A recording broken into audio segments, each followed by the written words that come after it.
Madame, Monsieur, bonsoir et merci d'avoir pris une fois encore le rendez-vous de l'immobilier. Ce soir, nous recevons une fois encore le directeur général des impôts et ce ne sera pas non plus la dernière. Après le thème sur l'imposition de l'immobilier au Bénin, pour lequel vous avez manifesté beaucoup d'intérêt sur nos différentes plateformes, j'allais dire YouTube, et Facebook et TikTok, nous posons à nouveau ce soir nos caméras à la direction générale des impôts. Les transactions immobilières et les conséquences fiscales, et c'est le thème qui fait l'objet de l'immobilier de ce soir. Notre invité, je ne vous le présente plus, il a nom Nicolas Yenoussi, il est le directeur général des impôts.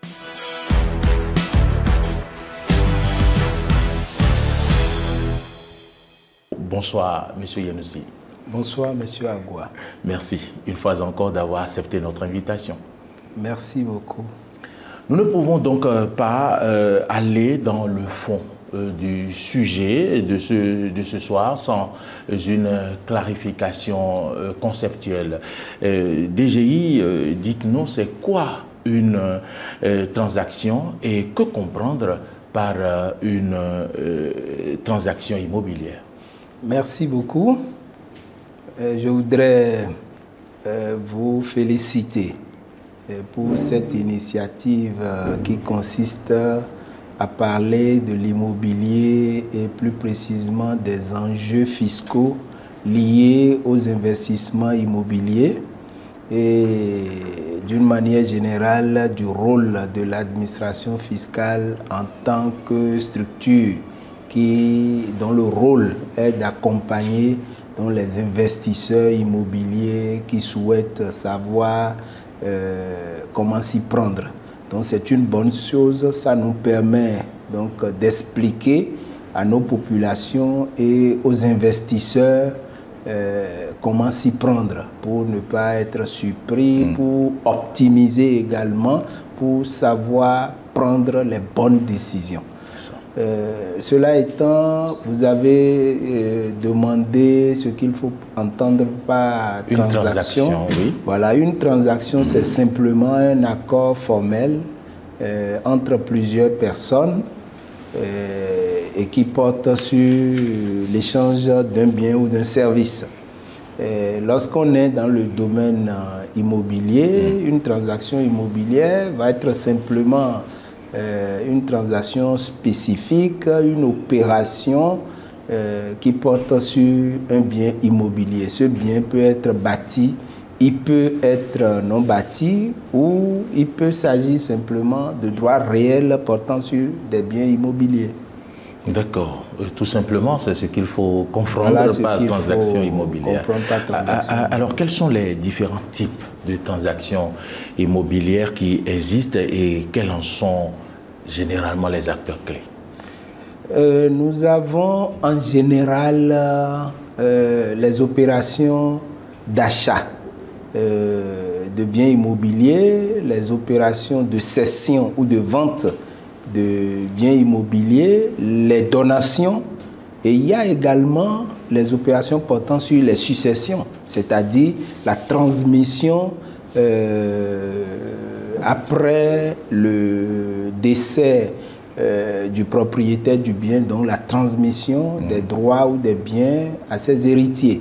Donc, tout ça est organisé par les tests en vigueur et les acteurs sont le vendeur, l'acheteur et suivant le code foncier de la République du Bénin, il y a un acteur clé qui se trouve être un auxiliaire de justice, c'est-à-dire le notaire. Donc cet acteur également est très important et a un rôle capital à jouer dans la formalisation des transactions et des investissements immobiliers. On ne va pas oublier les intermédiaires immobiliers, ceux que nous appelons couramment les démarcheurs ou les agents immobiliers, parce que ils existent, ils jouent un rôle important. Et ce qui est intéressant, c'est que le gouvernement est en train d'organiser le secteur et il est prévu une réglementation portant donc sur les agents immobiliers comme cela existe dans d'autres pays. Donc ça, c'est très important. Puisque vous évoquez les agents immobiliers, je profite, je saisis la balle au bon pour vous poser une question. Après une émission avec un agent immobilier, il se plaignait du fait que rien n'est prévu pour eux comme pourcentage, quand surtout ils trouvent des immobiliers à l'État et qu'ils sont obligés de faire de la surfacturation. Est-ce que ça vous dit? Je comprends la préoccupation de la personne, c'est-à-dire que lorsqu'ils servent d'intermédiaire pour une transaction immobilière, oui, par exemple, l'État souhaite avoir un bureau, voilà, entre particuliers, c'est qu'ils ont normalement une commission. Et ils sont rémunérés normalement. Par contre, lorsqu'il s'agit de l'État, ils ne sont pas rémunérés. C'est possible, mais moi je voulais nuancer. D'accord. Bon, quand vous dites c'est possible, c'est que vous n'êtes pas informé, c'est ça? Non, je suis béninois, je vis dans le pays, je ne peux pas dire que je ne suis pas informé, mais il faudrait nuancer. D'accord, la nuance, il faut nuancer parce que ces personnes, ces agents immobiliers, à partir du moment où le secteur n'a pas été réglementé, n'est pas réglementé jusque-là, ils profitent donc de la situation. Et ce qui se fait habituellement, c'est que ils ont pour coutume d'obtenir une commission sur l'opération auprès du vendeur et également auprès de l'acheteur. Ou s'il s'agit d'une location, ils obtiennent les commissions de part et d'autre. Donc, lorsque l'État est le locataire ou l'acquéreur de l'immeuble, il n'est pas exclu que le bailleur puisse leur verser une commission. Donc ça, c'est la première nuance que j'apporte. La seconde nuance est que les prix des locations sont les locations de l'État. Les immeubles pris en bail par l'État, ces prix sont réglementés par des tests. Donc, l'agent public ne peut pas verser des commissions ou des commissions ou des honoraires, une rémunération qui n'est pas prévue. À une agence immobilière, si ce n'est pas prévu. Si ce n'est pas prévu. Par les tests. C'est compliqué. Surtout que la plupart de ces agents immobiliers sont des personnes physiques ou des entités qui fonctionnent dans l'informel. Maintenant, la perspective est que, comme je l'ai dit tout à l'heure, notre gouvernement travaille pour organiser suffisamment ce secteur. Il est prévu un décret qui va réglementer les agents immobiliers désormais. Et dans le décret, la rémunération de l'agence ou de l'agent immobilier sera fixée. Ah oui, ça c'est une bonne information que vous apportez à ceux qui nous suivent et qui sont de ce domaine-là. Donc c'est prévu que l'État puisse bientôt réglementer la profession, qui sont ceux qui doivent accéder à cette profession d'agent immobilier. Ça c'est important de bien l'organiser pour que des faussaires, des personnes peu recommandables ne rentrent pas dans cette profession pour aggraver ce que tout le monde appelle aujourd'hui la mafia foncière. Donc ça participe à l'assainissement de ce secteur. Leur rémunération sera réglementée. On saura qui est qui dans le secteur et c'est très important. Je vous remercie sincèrement d'avoir répondu à cette question parce que c'est une question qui préoccupe ceux qui sont dans ce secteur-là. Je rappelle à nos téléspectateurs qu'il s'agit juste d'une parenthèse et que cette parenthèse, elle est refermée à partir de ce moment avec satisfaction à l'endroit de ceux-là qui sont du secteur de l'immobilier, les agents immobiliers ou ceux que nous appelons des marcheurs. Revenons donc à notre thème, directeur général des impôts. Existe-t-il une fiscalité dédiée à l'immobilier l'immobilier au Bénin? Et si oui, je voudrais vous demander que convient-il de retenir donc en la matière? Merci. Comme je l'avais dit tantôt, les transactions immobilières portent sur les achats-ventes, donc les investissements immobiliers. Ça peut porter sur la donation, les successions, et il y a également les locations. Et ces transactions peuvent être effectuées aussi bien par les personnes physiques que par des personnes morales. Et évidemment, le Code général des impôts a prévu une fiscalité propre à ces opérations d'investissement immobilier. Ce qu'il faut retenir essentiellement, c'est que lorsque nous prenons les opérations d'investissement, donc d'achat-vente immobilier, il y a des droits qui sont prévus à la charge du vendeur et ceux qui sont prévus à la charge de l'acheteur. En général, lorsque je me retrouve en position d'acheteur d'un bien immobilier, je dois pouvoir payer au titre des impôts les droits d'enregistrement. Les droits d'enregistrement pour non seulement donner date certaine à l'opération, à la transaction, mais également pour verser une contribution dans les caisses de l'État. Et ces droits s'élèvent à 5% du montant de la transaction. Le vendeur, de son côté, doit payer ce que nous appelons la taxe de plus-value immobilière. Comme son nom l'indique, c'est l'impôt qui va être calculé sur la plus-value que vous réalisez à l'occasion de la transaction. L'exemple le plus courant, c'est que vous avez acheté une parcelle à Agla en 1990 et en 2024, vous décidez de revendre cet immeuble. Vous savez que dans mon cas concret, je dis que cet immeuble était à Agla, dans une rue enclavée où il n'y avait pas de voie d'accès et à la faveur, bien entendu, de l'asphaltage qui a donc embelli nos quartiers et nos rues, cet immeuble s'est retrouvé bien positionné au bord d'une grande route.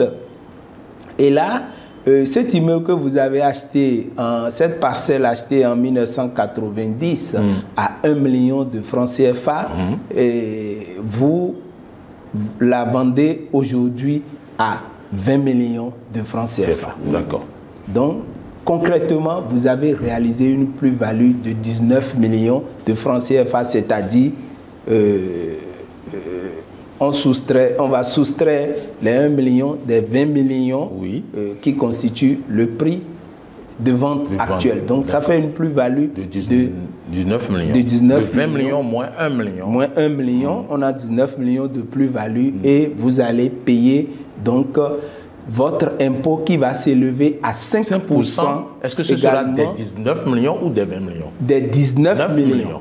De la, si ce que vous appelez plus-value. Voilà, si l'immeuble avait coûté 15 millions et que vous la vendez à 20 millions, la plus-value ne sera que de 5 millions. Et je vais payer 5% des 5 millions. Voilà, j'explique parce que beaucoup ne comprennent pas.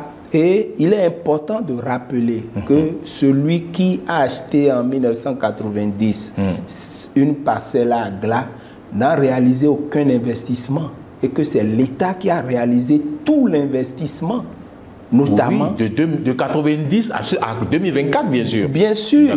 Et que l'immeuble acheté en 90 ou bien même en 2015 récemment, à 1 million puisse être vendu en 2024 à 20 millions, c'est grâce à l'État. Tout à fait. C'est l'État qui a travaillé, qui a changé le visage de ce milieu-là, si je peux le dire. Qui a réussi à faire l'aménagement du territoire Donc, il y a eu désormais dans la zone l'électricité, l'eau potable, les routes, les infrastructures socio-communautaires, etc. Et c'est tout ça qui joue sur la valeur de l'immeuble.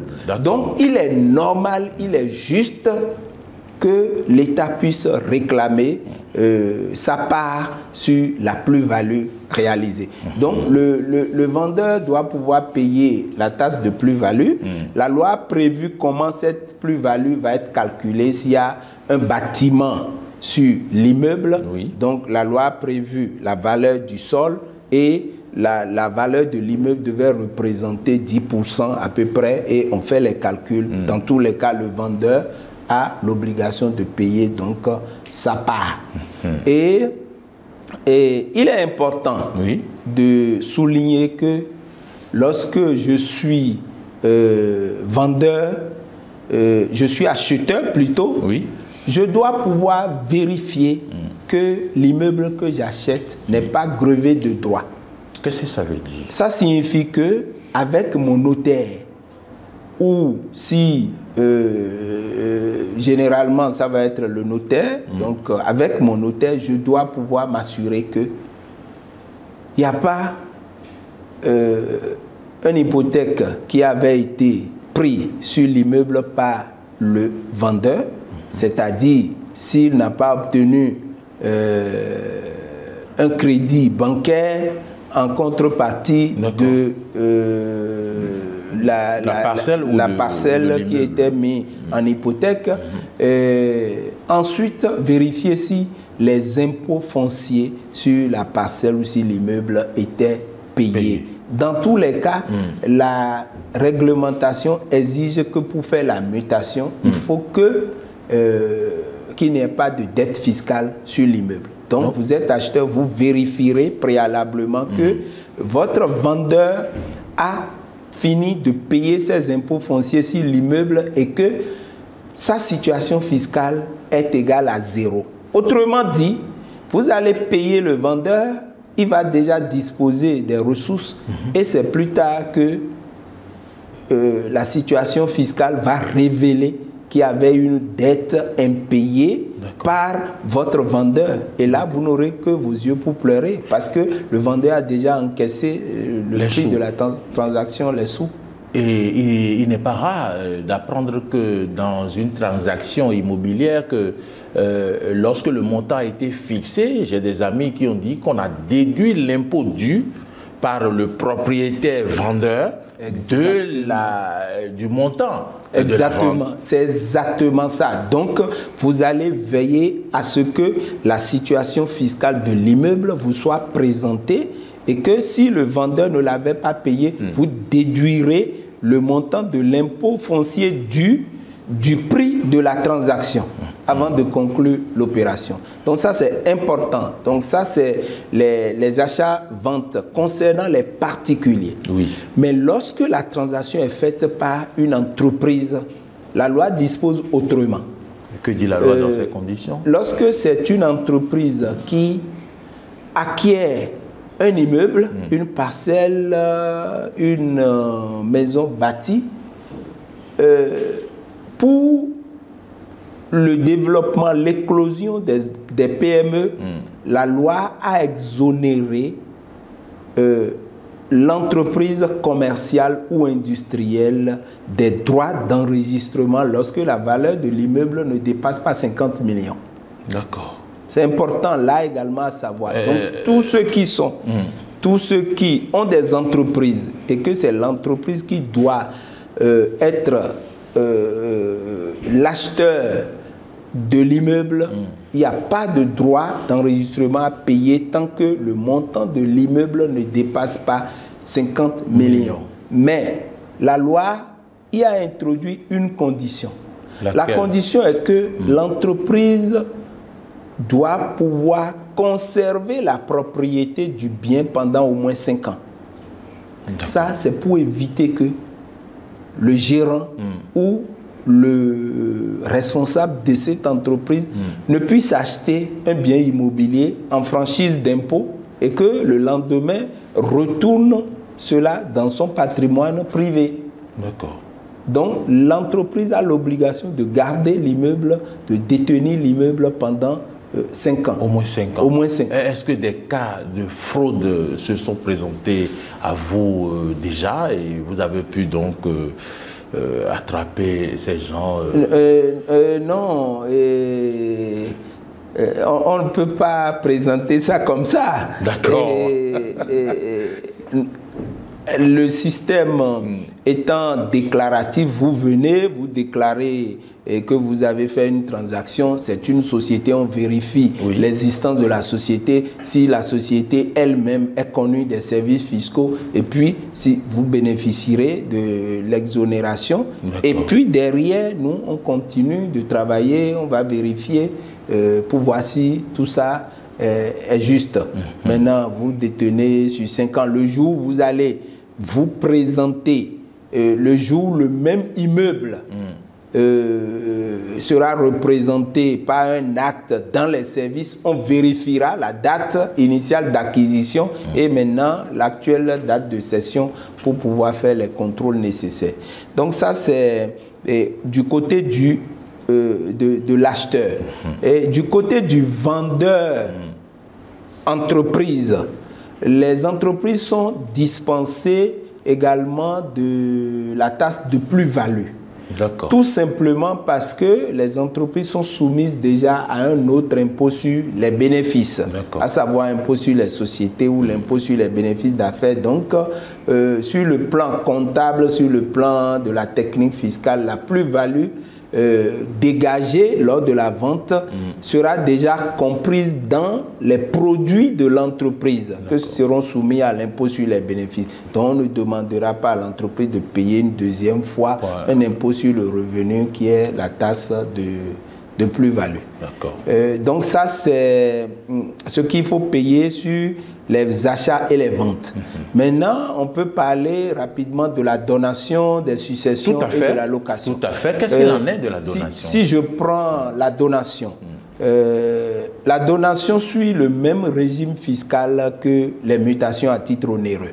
C'est-à-dire que c'est les 5% et la taxe de plus-value, droit d'enregistrement 5%, la taxe de plus-value qu'on paye. On se comporte comme si on a vendu l'immeuble. Parce que si on faisait autrement, tout le monde presque déclarerait des donations au lieu de ventes réelles. Donc, on déguiserait des ventes réelles en donations. C'est tout. Il suffit que je m'entende avec mon fils ou mon cousin, mon frère, et on fait un acte et je dis que je lui fais donation d'une maison, alors qu'en réalité, je le lui ai vendu. Donc la loi a encadré cela pour prévoir que ça soit les mêmes droits. Maintenant, sur les successions. Alors, sur les successions, il s'est posé un vrai problème dans notre pays. Qu'est-ce qui s'est passé? C'est que les successions ne sont pas formalisées. Quand vous avez quelqu'un qui décède dans une famille et qui a laissé des biens immobiliers, on ne fait aucune formalité pour organiser la succession. Soit parce que les héritiers ne s'entendent pas. Oui, c'est souvent le cas. Bon, c'est souvent le cas. Soit il y a d'autres difficultés de gestion et ça bloque. Soit ils ne sont pas d'accord pour le testament. Exactement, il y a plusieurs raisons. Donc, on gère la succession dans l'informel. Et on commence par vendre les immeubles. Normalement, pour vendre l'immeuble d'une personne décédée, il y a toute une procédure. Vous devez au minimum obtenir une autorisation du juge. Ah oui? Mais bien sûr, parce que la famille doit pouvoir s'organiser, désigner un administrateur des biens qui a un mandat donné, etc. Mais ça ne suffit pas parce qu'il y a des administrateurs qui commencent par vendre les biens alors qu'ils n'en ont pas le droit. C'est le juge qui doit autoriser sous condition, donc la vente des biens. Donc on ne fait rien de tout ça. Il y a quelqu'un à côté qui commence par vendre, un oncle commence par vendre, un enfant commence par vendre, et puis tout s'en va. Et là, l'État perd beaucoup de ressources. Donc on a décidé, pour le moment, de suspendre la perception des droits de mutation sur les successions pour encourager la transmission des héritages, la transmission des biens aux ayants droit. Et après, lorsque les ayants droit vont devenir les vrais propriétaires, s'il y a une transaction maintenant, c'est à l'occasion de la transaction nouvelle entre l'ayant droit ou les héritiers et un éventuel acquéreur que les droits d'enregistrement, les impôts vont intervenir. Donc ça, c'est la particularité de notre fiscalité. Ça a été fait. Ça permet vraiment... Avant, tous les jours, on ouvre les successions dans l'informel. Mais depuis qu'on a mis en place cette législation de faveur, les gens commencent par faire les déclarations de succession au niveau des services, parce que pour continuer au niveau du tribunal, il faut la déclaration d'acquis de droit, c'est-à-dire la déclaration de succession qui est enregistrée au service des impôts, qu'il faut présenter au tribunal. Voilà. D'accord. Maintenant, il reste le cas des locations. D'accord, le cas pour les locations, on l'avait évoqué dans notre précédent entretien sur les impôts fonciers. Quand vous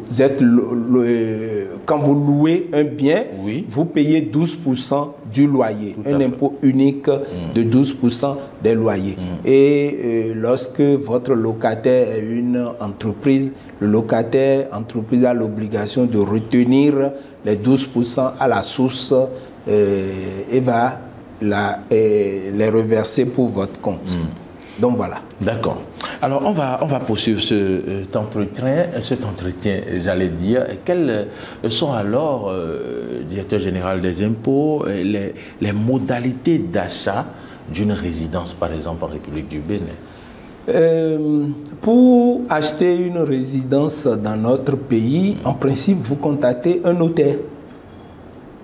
Vous contactez un notaire qui vous fait les formalités ou qui formalise l'acquisition pour que le notaire puisse vérifier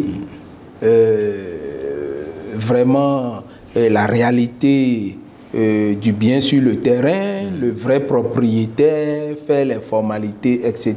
Si vous avez des professionnels immobiliers, comme je le dis, l'État va organiser ce secteur. C'est vrai qu'il y a certains qui sont des agents immobiliers qui sont très corrects et qui font correctement leur boulot parce qu'ils s'y connaissent, ils ont été formés, etc. Donc, ils peuvent également vous aider.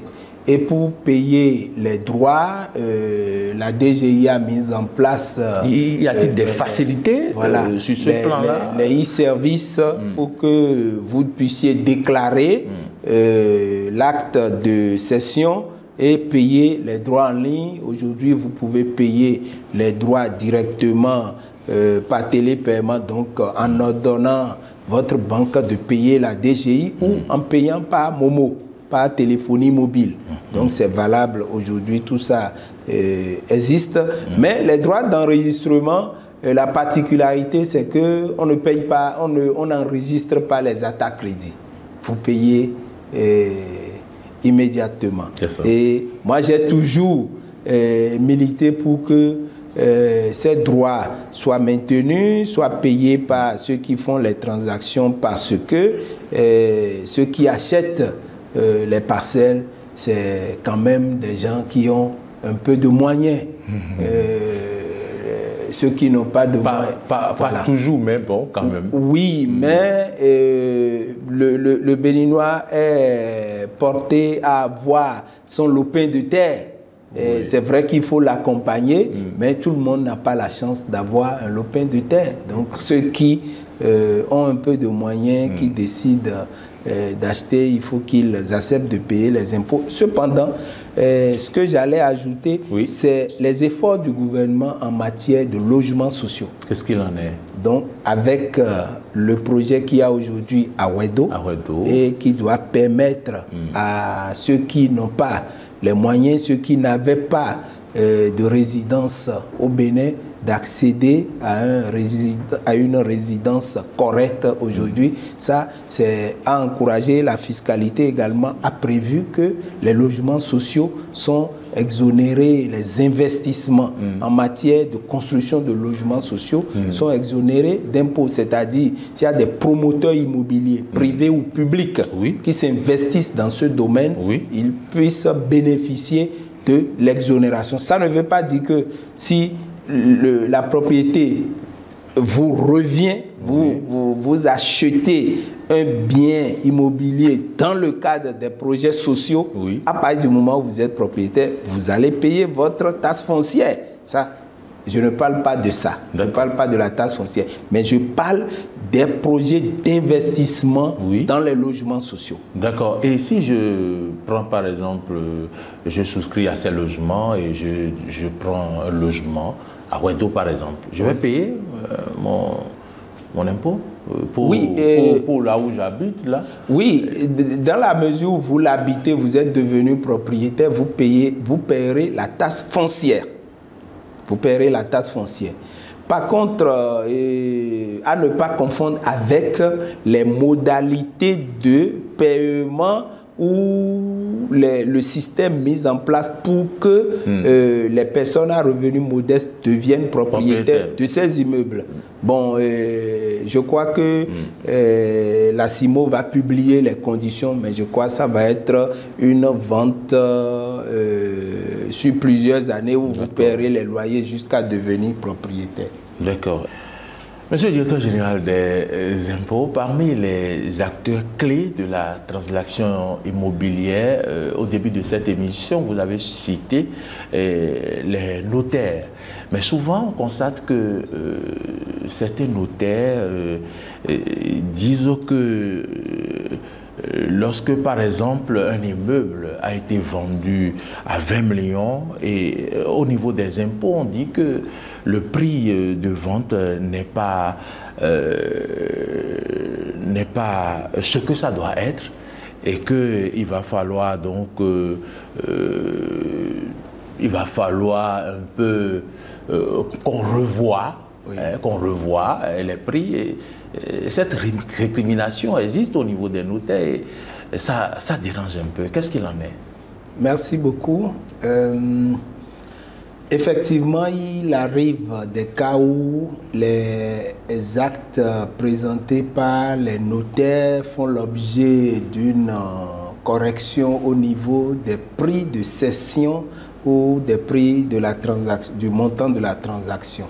Et que le service décide donc de revoir, de corriger le montant qu'il faut retenir pour calculer l'impôt. Ça signifie que le service estime que ce n'est pas au bon prix que la transaction a été conclue.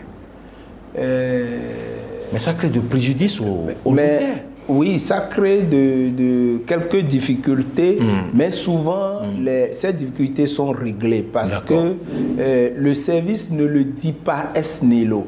Le service se base sur les transactions similaires. Je suppose que nous sommes à Blangandan, dans la zone Sensade, et que le notaire en 2024 présente un acte de la cession d'un immeuble d'une superficie de 500 mètres carrés, peut-être à 10 millions, je dis n'importe quoi. Ce n'est pas forcément la faute au notaire, mais c'est peut-être que les deux parties ont conclu leur transaction avant de venir formaliser la transaction auprès du notaire. Et le notaire, lui, il enregistre le prix déclaré par les parties. D'accord. Donc, au niveau du service de l'enregistrement, l'inspecteur de l'enregistrement peut estimer que au cours de cette même semaine, au cours de la semaine dernière, au cours du même mois et dans le même périmètre d'Aglangandan, j'ai eu d'autres transactions immobilières d'une valeur plus élevée. Et c'est sur cette base qu'il va faire la comparaison et demander à ce que l'assiette de l'impôt, la base de l'impôt soit corrigée. Donc, c'est des choses qui arrivent. C'est vrai que tout dépend également des conditions dans lesquelles la transaction a été conclue, a été faite. Oui. Il se peut que le vendeur ait des difficultés de trésorerie, il a un problème de santé et qu'il décide de brader l'immeuble pour avoir un peu de ressources, et ce qui peut agir sur le prix de la transaction. Mais dans les discussions, c'est souvent réglé. Maintenant, il revient, comme les tests l'ont prévu, au notaire de nous faciliter également la tâche. En quoi parce que, évidemment, eux aussi sont dans la société et normalement, ils ne doivent pas accepter que dans une localité donnée, qui est une localité urbaine, par exemple, où les prix sont notoirement connus, que le client puisse fixer son prix à volonté, donner et demander de formaliser un acte dont le prix est anormalement bas. Le prix peut être bas, ça peut être compris compte tenu des conditions de cession, mais il y a des prix qui sont notoirement faussés et on est obligé de corriger. Et cela ne nécessite-t-il, je ne vous arrête pas, est-ce que cela ne nécessite donc pas un couloir de discussion, de communication entre vous et les notaires, afin qu'ils s'informent par exemple de ce que coûtent les transactions dans une zone donnée on y travaille, c'est-à-dire qu'avec les experts immobiliers, nous entendons encadrer tout ça pour qu'il y ait un minimum au niveau de chaque localité. Ça veut dire qu'il y a du travail. Chacun soit à l'aise, il y a du travail. Mais en dehors de cela, il n'y a que... les notaires sont des sachants, sont des professionnels et comme je le disais, ils doivent nous faciliter la tâche en sensibilisant également leurs clients de ce que les transactions puissent se faire correctement ou que les prix déclarés soient raisonnables. Sans être l'avocat des notaires, je parle encore de l'une de leurs préoccupations qui concerne les certificats, les pertes de certificats, et il parle de lenteur dans la livraison des actes. Ça, c'est deux choses. Premièrement, vous évoquez l'enregistrement des certificats de perte. C'est-à-dire que le client du notaire demande que le notaire puisse lui formaliser une déclaration de perte qui doit lui permettre de constater qu'il a perdu les actes de propriété d'un immeuble. Donc,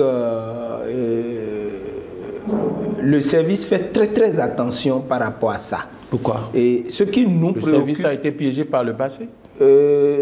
Pas forcément piégé, mais à partir du moment où on peut utiliser le certificat, lorsque le certificat de perte d'une parcelle est délivré, on peut utiliser cet acte pour obtenir un autre titre de propriété ou même pour aller jusqu'au titre foncier. Ah oui. Donc on doit faire attention. Deuxième chose, ce qui nous préoccupe, c'est aussi les droits qui pourraient être éludés au préjudice de l'État. À savoir que si l'acte qui est déclaré perdu n'avait pas fait l'objet de la formalité de l'enregistrement, le service doit pouvoir s'assurer que tout a été payé normalement. Donc quand vous demandez un certificat de perte, on va chercher à savoir si l'immeuble dont le titre de propriété est perdu avait-il fait l'objet de l'enregistrement au niveau du service initialement, si les droits d'enregistrement avaient été précédemment payés. Donc si vous ne pouvez pas apporter la preuve que les droits d'enregistrement avaient été payer initialement, vous allez payer les droits d'enregistrement, vous payez le droit proportionnel et on vous... Mais vous devez avoir les archives chez vous aussi pour savoir si j'ai payé oui, ou pas. nous-mêmes on vérifie. Cependant, si vous avez des actes qui datent de plusieurs décennies, ça arrive également. D'accord. Donc le service discute un peu avec, je suppose si quelqu'un déclare avoir perdu 10 actes de propriété, il y a lieu de bien regarder, de bien fouiller pour voir si effectivement on peut perdre 10 conventions de vente ou 10 titres fonciers comme ça. Comme ça, d'accord. Oui, voilà, donc il faut bien regarder. Et vous arrivez maintenant, la lenteur c'est vrai. Et nous faisons beaucoup d'efforts avec la digitalisation maintenant qui nous aide. On le fait davantage, on continue de travailler pour que le système d'enregistrement des transactions immobilières soit suffisamment digitalisé. Et ça va être le grand chantier pour nous en 2025, digitaliser de bout en bout donc, le système d'enregistrement des transactions immobilières pour que les délais soient suffisamment réduits. Je vais vous poser une question avant d'ouvrir une parenthèse pour que nous puissions clôturer juste après cette partie de l'entretien. Est-ce que les agents immobiliers doivent également payer des impôts? Les agents immobiliers aident donc à formaliser la transaction, donc rendre un service soit à l'acheteur, soit au vendeur, soit aux deux, et sont rémunérés. Normalement, la rémunération des agents immobiliers, c'est une rémunération comme toute autre soumise aux impôts. Ces personnes exercent la plupart du temps dans l'informel et moi je me réjouis que le gouvernement soit en train de travailler pour réglementer le secteur. Mais sur le terrain, il existe... Pour pouvoir leur prélever des impôts. Non, la réglementation n'a pas pour objet de prélever des impôts parce que les impôts à payer sont déjà prévus par la loi fiscale.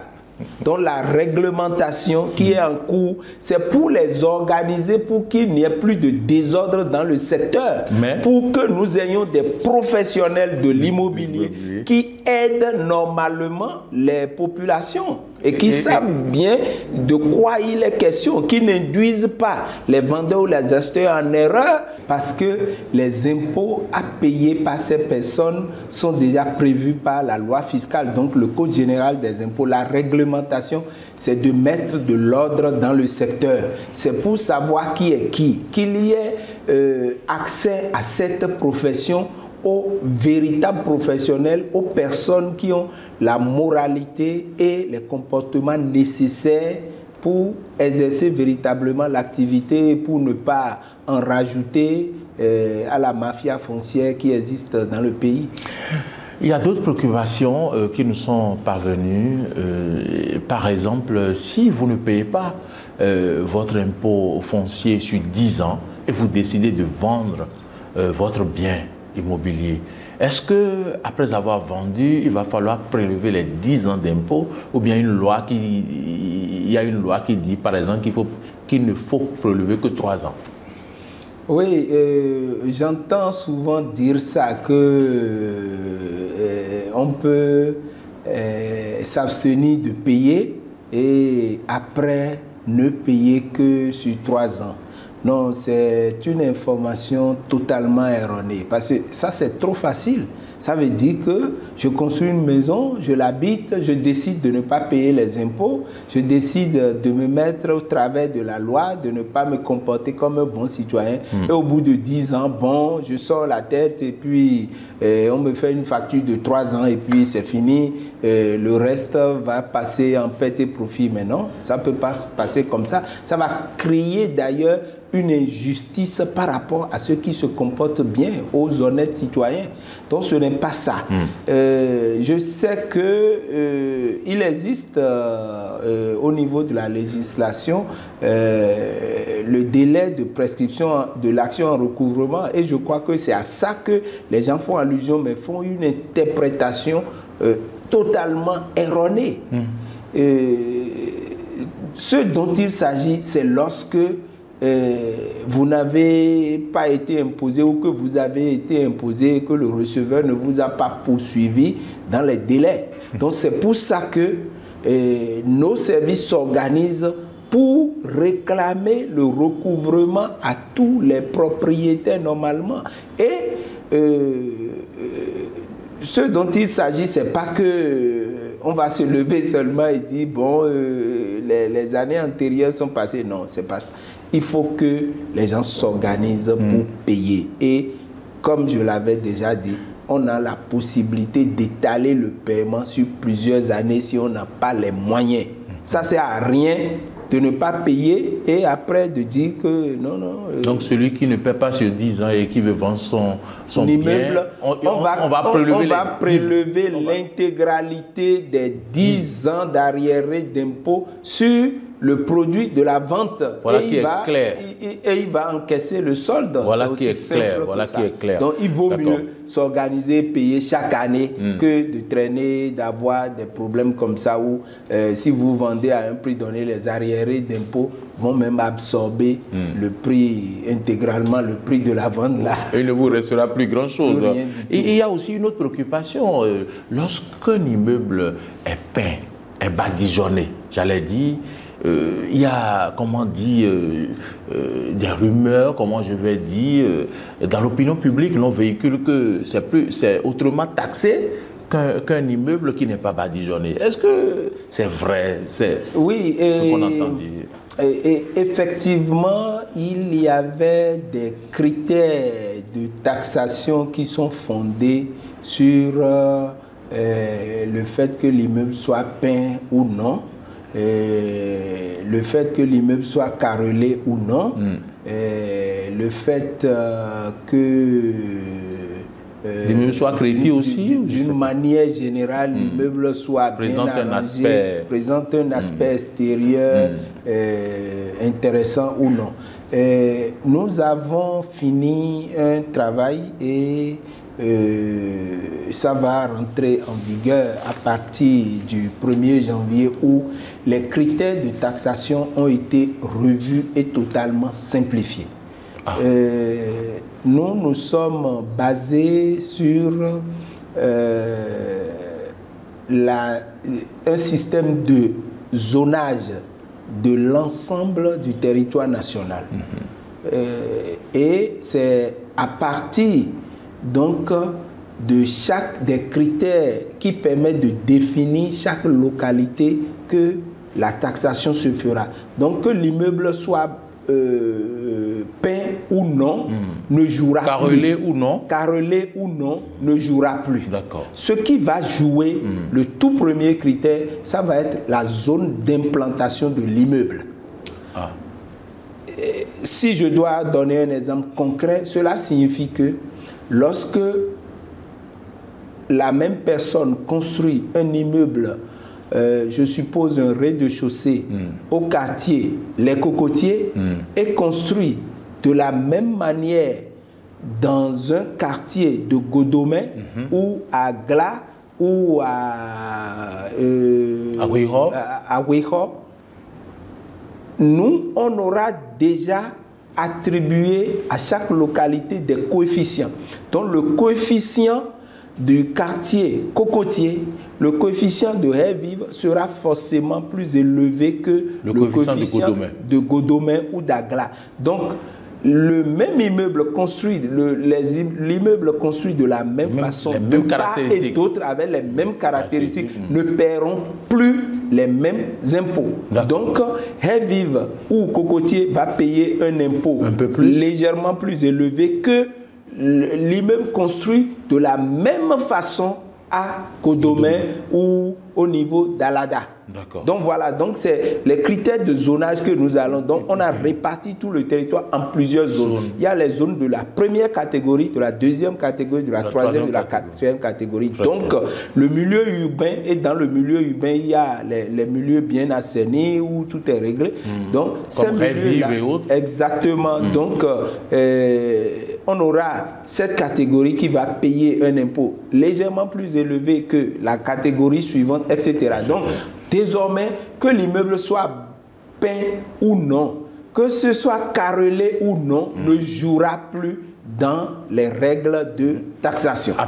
Depuis 2016, le gouvernement n'a pas réformé le secteur de la taxe foncière. D'accord. Et c'est simplement parce que pour le gouvernement, il faut finir l'asphaltage, il faut bitumer les rues, il faut embellir totalement la ville. Donc, ce que je disais tantôt, à savoir le zonage pour calculer la taxe foncière n'entraînera pas une augmentation de la taxe foncière. D'accord. On restera dans la même proportion, mais ces critères de badigeonner ou non badigeonner pour les immeubles sera supprimé. Deuxième chose, nous allons mettre en place beaucoup plus de facilité pour les promoteurs immobiliers, pour les propriétaires fonciers dans le cadre de leurs transactions.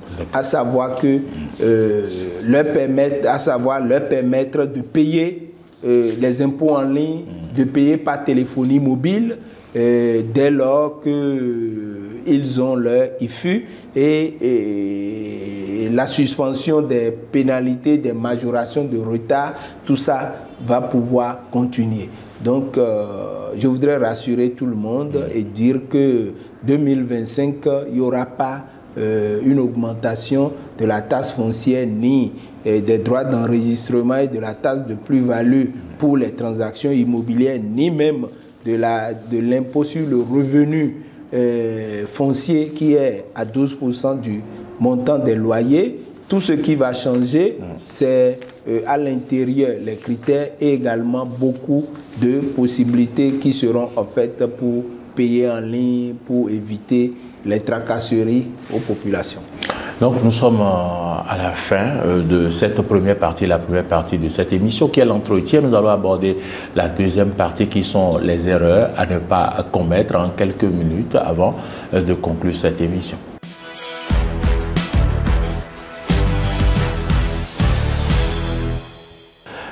Monsieur Nicolas Yanoussi, vous êtes le directeur général des impôts. Nous parlons de transactions immobilières. Quelles sont les erreurs à ne pas commettre?